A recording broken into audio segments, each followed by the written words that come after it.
What happens when a simple mistake leads to a deadly conspiracy? Sophia Chen thought she was just celebrating a new client at an upscale restaurant. But when she accidentally sits at the wrong table, she comes face to face with Nathan Cross, a billionaire CEO who's been watching her for weeks. What starts as an awkward encounter quickly spirals into something far more dangerous when Nathan reveals he knows her darkest secrets. Hello, beautiful souls. Tonight's story will take you on a journey where hearts are tested and destinies collide. Let's dig in. The rain hammered against the windows of ledge, dong like bullets, each drop exploding into 1,000 fragments before sliding down the glass. Sophia Chen pressed her palm against the cold surface, watching the city blur into streaks of neon and shadow. Her reflection stared back at her, pale and hollow-eyed, a ghost haunting the most expensive restaurant in the district. She shouldn't be here. The black dress she wore cost less than the wine glasses on a single table, and her hands still trembled from the panic attack she'd fought off in the bathroom 10 minutes ago. Emma had insisted on celebrating here, but Emma didn't know about the collection notices stuffed in Sophia's kitchen drawer, or the eviction letter hidden beneath her mattress. The hostess ignored her completely, too busy fawning over a man in a $1,000 suit. Sophia's chest tightened. She couldn't breathe. In this place, couldn't pretend she belonged among crystal chandeliers that cost more than her annual rent. Table 12.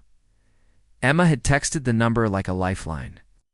Sophia spotted it in the corner, isolated and dimly lit, with windows that offered a view of the storm-lashed streets below.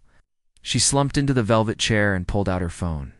With shaking fingers, "I can't afford this," she typed to Emma, then deleted it. "Where are you?" she typed instead, then deleted that too. "Help me," she finally sent, then immediately regretted it. The table setting before her looked like a museum display. Each piece of china could probably pay her rent for a month. She touched the edge of a plate and wondered if they'd arrest her for sitting here. They'd drag her out in handcuffs while everyone watched. "Excuse me?" The voice cut through her spiral of panic like a blade. Deep, controlled with an edge that made her spine straighten involuntarily. Sophia looked up into the coldest blue eyes she'd ever seen. The man standing beside her table was tall, impeccably dressed, radiating the kind of authority that made waiters stumble over themselves. His dark hair was perfectly styled despite the storm outside, and when he looked at her, she felt like a specimen under a microscope.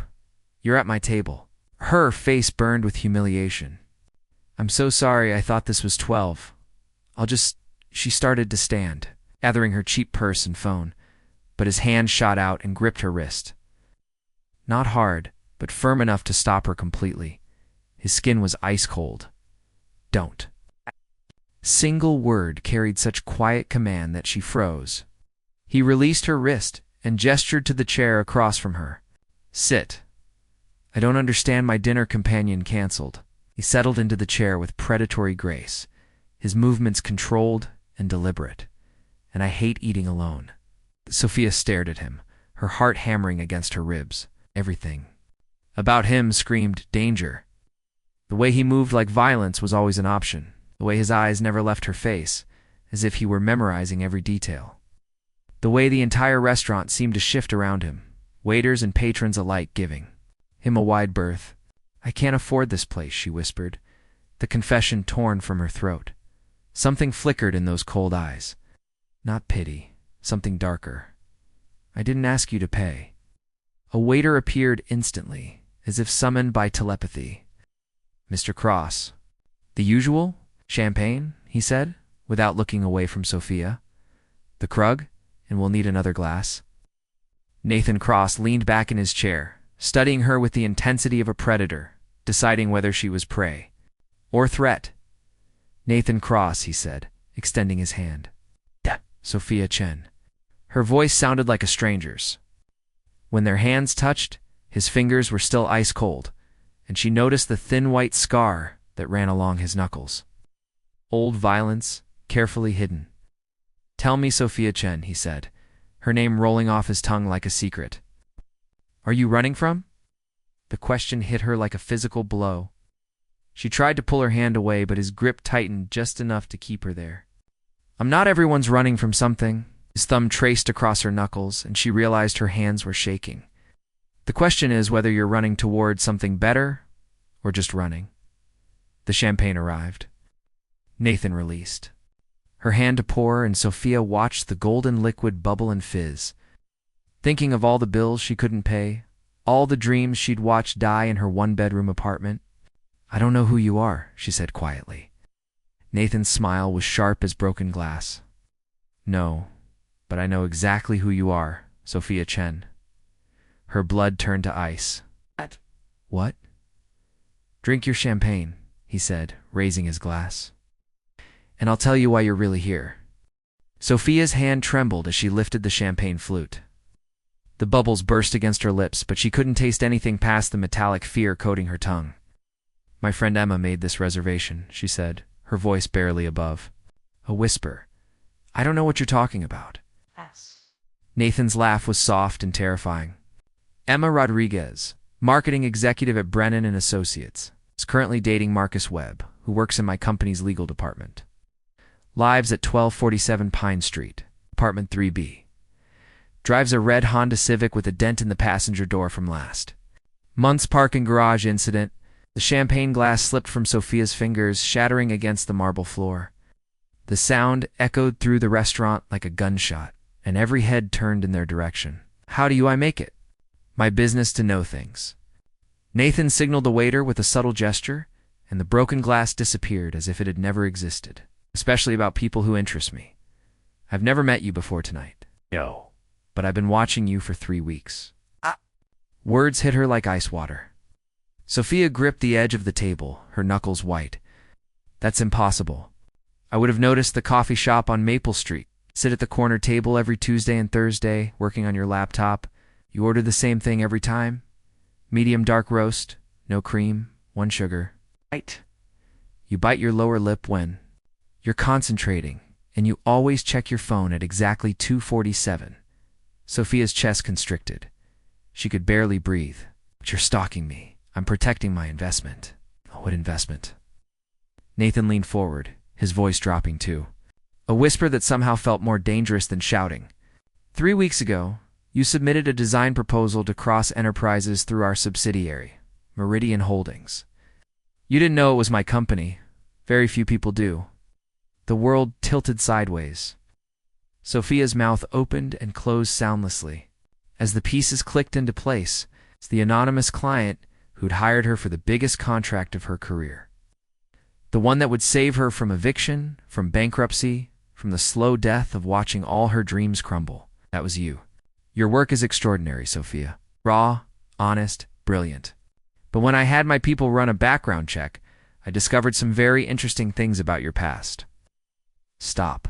The word came out strangled. Please stop. Your father, David Chen, was arrested for embezzling $2.3 million from his accounting firm when you were 16. He died in prison 2 years into his sentence. Your mother, Linda, overdosed on prescription medication 6 months later. Officially ruled an accident, but we both know better. Tears burned behind Sophia's eyes, but she refused to let them fall. You bastard. You've been paying off your father's legal debts ever since. Every penny you earn goes to the lawyers, the investigators, the people still trying to recover money he never stole. Nathan's voice was clinical, detached. You know something the rest of the world doesn't, don't you? Shut up. Your father was innocent. The word hung between them like a blade. Sophia's entire body went numb. He was set up by his partner Richard Morrison, who's now living very comfortably in the Bahamas on stolen money. But you've never been able to prove it, have you? No one would listen to the daughter of a convicted embezzler. Why are you doing this to me? Nathan's cold mask slipped for just a moment, revealing something raw and desperate underneath. Because I need someone who understands betrayal. Someone who knows what it feels like to watch an innocent person destroy themselves trying to fix something that was never their fault. You're insane. I'm offering you a choice. He pulled a manila envelope from his jacket and placed it on the table between them. Inside this envelope is everything you need to prove your father's innocence. Bank records, email communications, witness statements. Enough evidence to clear his name and put Richard Morrison in prison where he belongs. Sophia stared at the envelope like it was a bomb. What do you want? Your help with something that requires your particular skill set? In your particular understanding of injustice? What kind of help? Nathan's smile returned, sharp and predatory. The kind that might get us both killed. Before Sophia could respond, a familiar voice cut through the tension. Sophia. Ch. God, I'm so sorry I'm late. The storm was Emma, stopped dead, taking in the scene.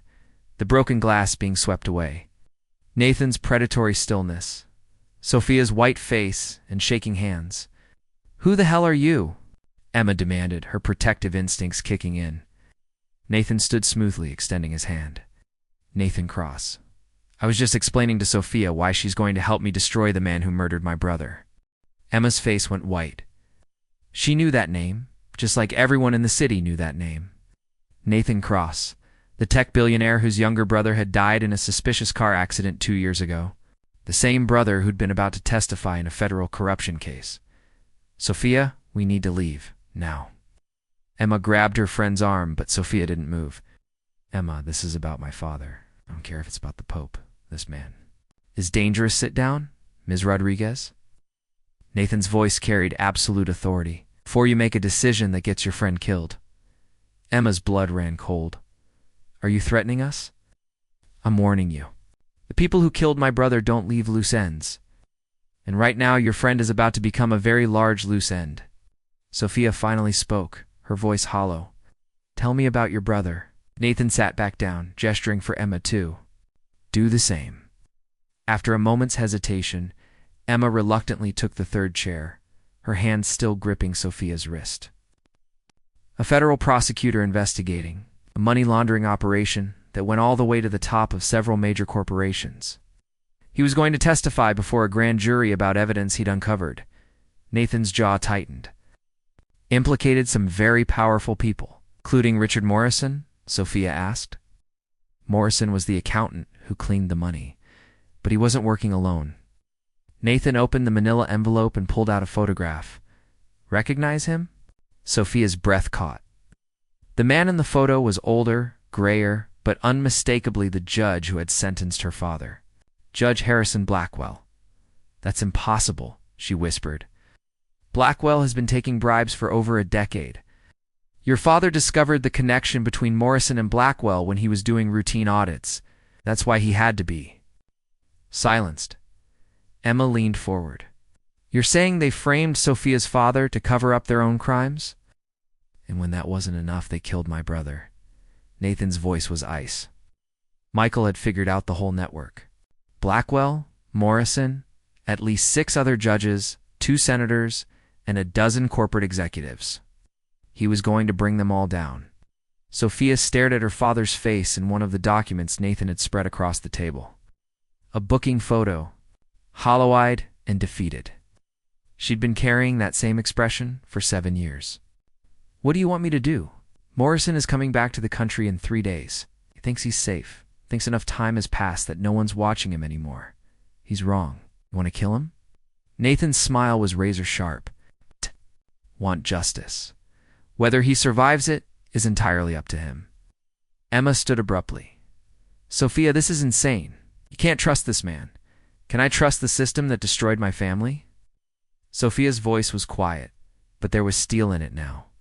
Can I trust the lawyers who took everything I had and gave me nothing in return?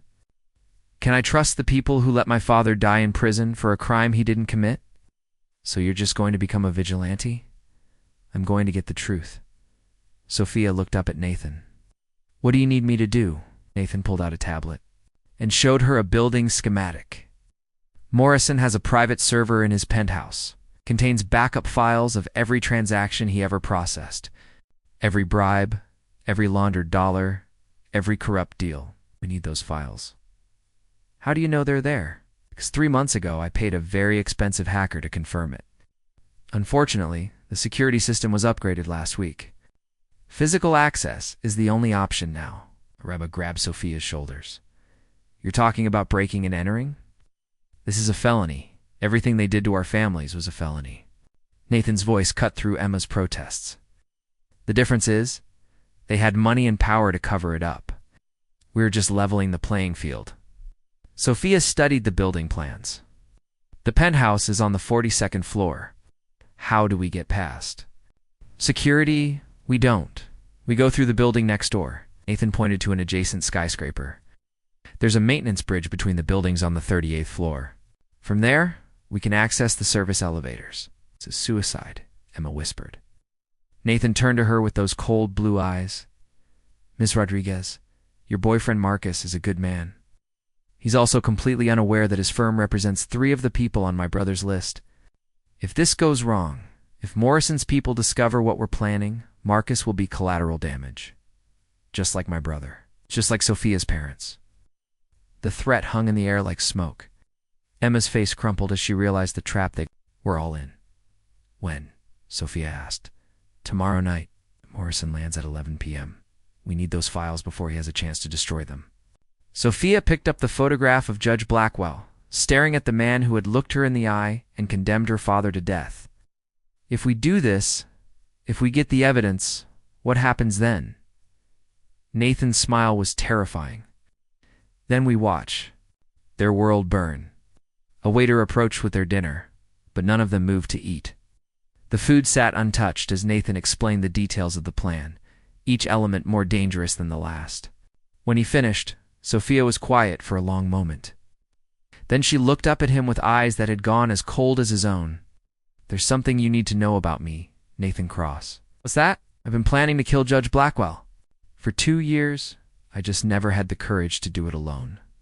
24 hours later, Sophia stood on the roof of the Meridian Tower, 840 stories above the city, watching Nathan check his equipment with military precision.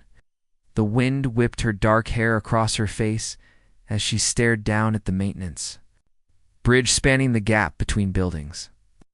It looked impossibly narrow, impossibly fragile. Second thoughts? Nathan's voice was barely audible over the wind. No, she clipped the safety harness around her waist with steady hands. Just wondering if my father would be proud or horrified, that he'd understand. Nathan moved closer, his presence solid and warm in the cold night air. We all become monsters eventually. The only choice is what we're willing to become monsters for. They'd spent the day planning every detail. Emma had reluctantly agreed to monitor police scanners from Nathan's penthouse, ready to warn them.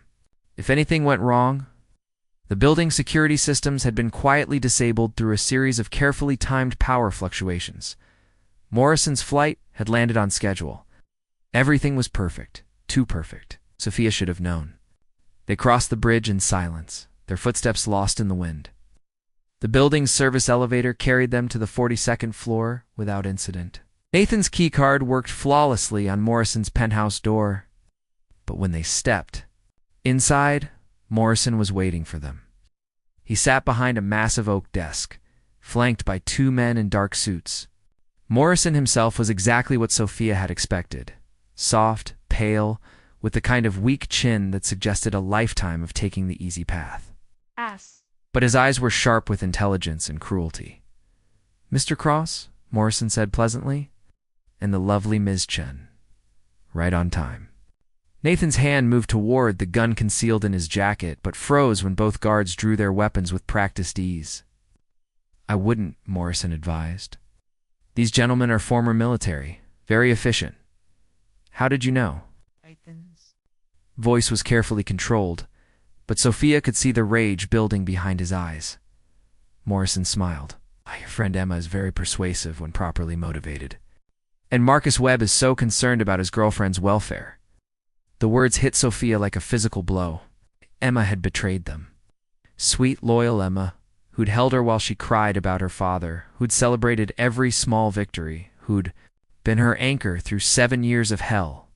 You're lying. Morrison pulled out his phone and played a recording. Emma's voice filled the room, terrified but clear. They're planning to break in tomorrow night. Nathan Cross and Sophia Chen. They want the files on your server. I gave Marcus a choice, Morrison continued conversationally. Turn over his girlfriend's friends, or watch her die in a very unpleasant way. Love makes people so wonderfully predictable. Nathan stepped forward, his body coiled with violence. Where is she? Safe, for now. Morrison gestured to his guards. Disarm them. The guards moved with professional efficiency. Nathan's gun disappeared, along with the knife he'd hidden in his boot and the lockpicks in his jacket. They found the tiny camera Sophia had concealed in her sleeve and the USB drive in her pocket.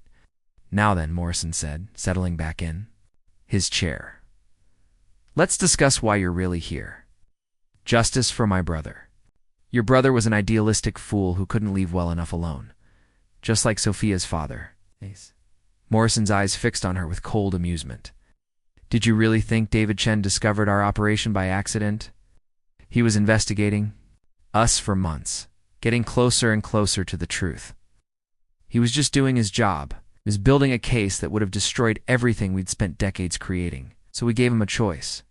Take the fall for embezzlement and keep his family safe, or watch his wife and daughter suffer the consequences." Sophia's legs nearly gave out. "That's impossible. He would have told me he was protecting you. Right up until the moment he died."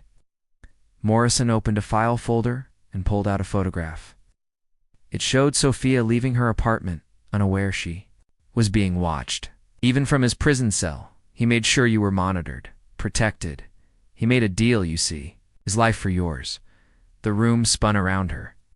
Everything she'd believed, everything she'd built her rage on, crumbled in an instant. "He was guilty," she whispered. "Oh yes, completely, deliberately guilty. But not of embezzlement." Morrison's smile was poisonous. "He embezzled that money to fund his investigation into our network.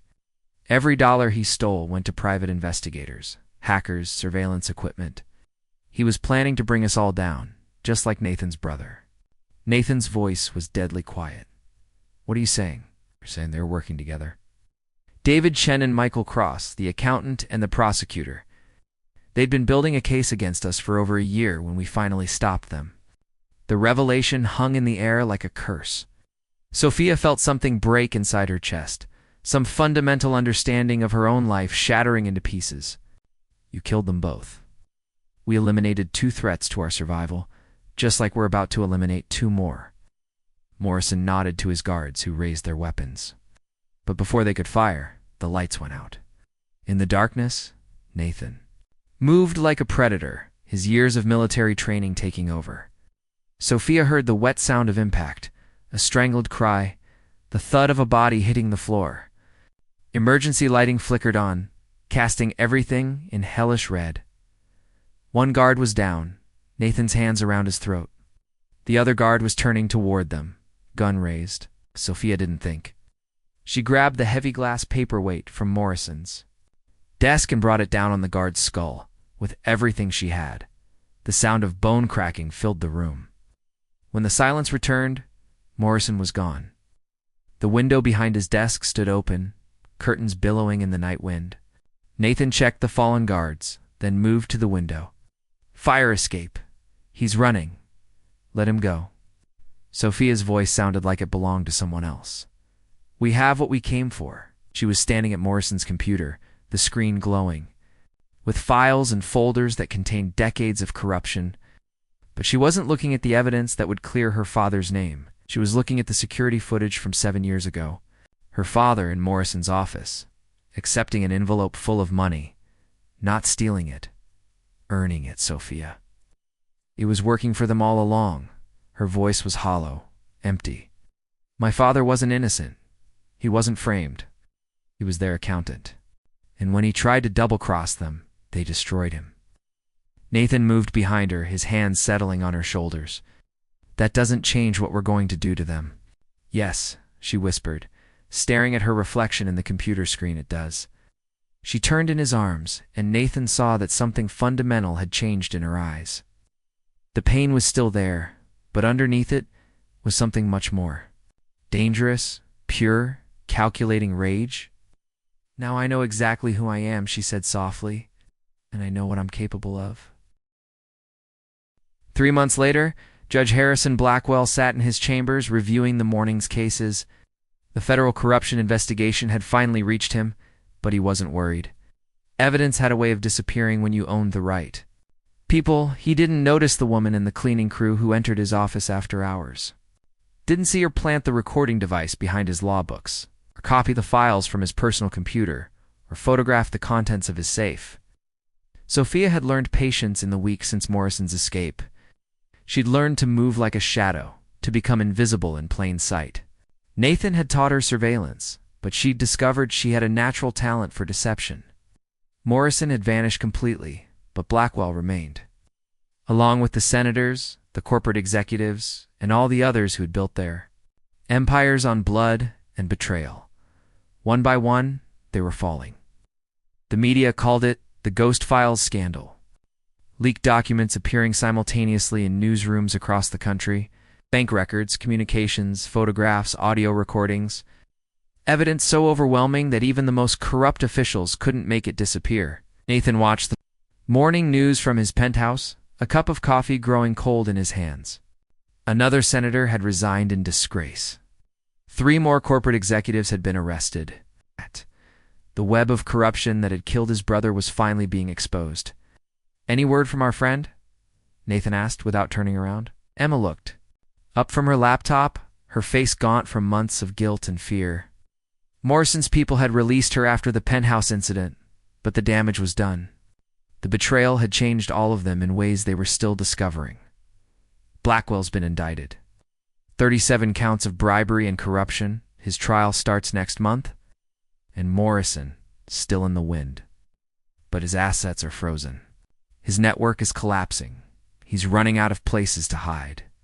Nathan nodded, but his attention was elsewhere. Sophia had been gone for 2 weeks, tracking down the last few names on their list. He tried not to worry, tried to trust that she could take care of herself. But he'd seen what this crusade had cost her, seen her become someone harder and more ruthless with each passing day. The woman he'd met in that restaurant 3 months ago might have pulled back from the edge. The woman she'd become might not. His phone buzzed. A text from an unknown number. "Turn on channel 7. Now, Nathan grabbed the remote and switched channels. The breaking news banner made his blood run cold. Penthouse explosion rocks downtown. Billionaire Richard Morrison confirmed dead. The camera showed a building engulfed in flames, emergency vehicles surrounding the scene. The reporter's voice was barely audible over the sirens. Sources confirmed that Morrison was alone in the penthouse when the explosion occurred. Initial reports suggest a gas leak, but investigators have not ruled out foul play. Emma stared at the screen in horror. Sophia wouldn't. She couldn't. But Nathan knew better. He'd seen the calculation in her eyes that night in Morrison's office, seen her cross a line that couldn't be uncrossed. She'd become exactly what this war required, a monster willing to do what others couldn't. Another text arrived. "It's finished. Don't look for me." Nathan tried calling her number, but it was already disconnected. He sent investigators to her apartment, but it was empty, cleaned out with professional thoroughness. It was as if Sophia Chen had never existed. Weeks passed. The trials began. Judge Blackwell was convicted and sentenced to life in prison. 2 senators received 20-year sentences. A dozen corporate executives saw their empires crumble. Justice, of a sort, but Nathan felt no satisfaction. Victory was hollow when achieved alone, and Sophia's absence was a constant ache he couldn't ignore. He'd gained his revenge, but lost the only person who truly understood the cost. On the anniversary of Michael's death, Nathan visited his brother's grave. The headstone was simple, elegant Michael Cross. Beloved brother. He died fighting for justice. As Nathan placed fresh flowers on the grave, he noticed someone approaching through the mist. A woman in a dark coat moving with familiar grace. Sophia looked different. Thinner, harder, with short hair dyed auburn and eyes that held depths of experience he didn't recognize. But when she stopped beside him, her presence felt like coming home. "I wasn't sure you'd come," he said quietly. "I almost didn't." She knelt and touched Michael's headstone. "I wanted to tell him that we finished what he started.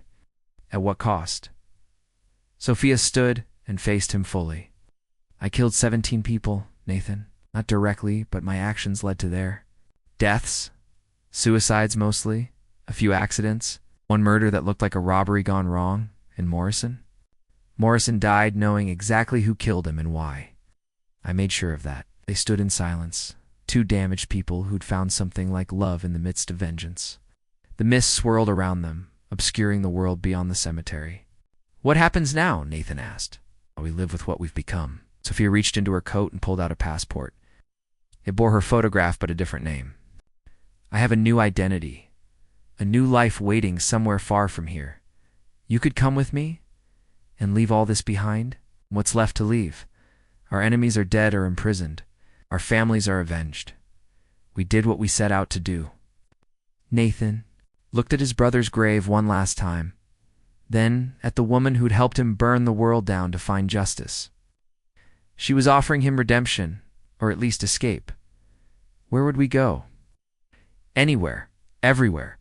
We have enough money to disappear, completely, to become whoever we want to be, in our sins. Sophia's smile was sad but genuine. "We'll carry them together. It's what love is, isn't it? Sharing the weight of what we've done." Nathan took her hand, feeling the calluses she'd earned through months of violence and deception. Her skin was warm despite the cold morning air. "Will it be enough? Starting over? I don't know. But I know I don't want to find out alone." They walked out of the cemetery together, leaving their old lives buried with the dead.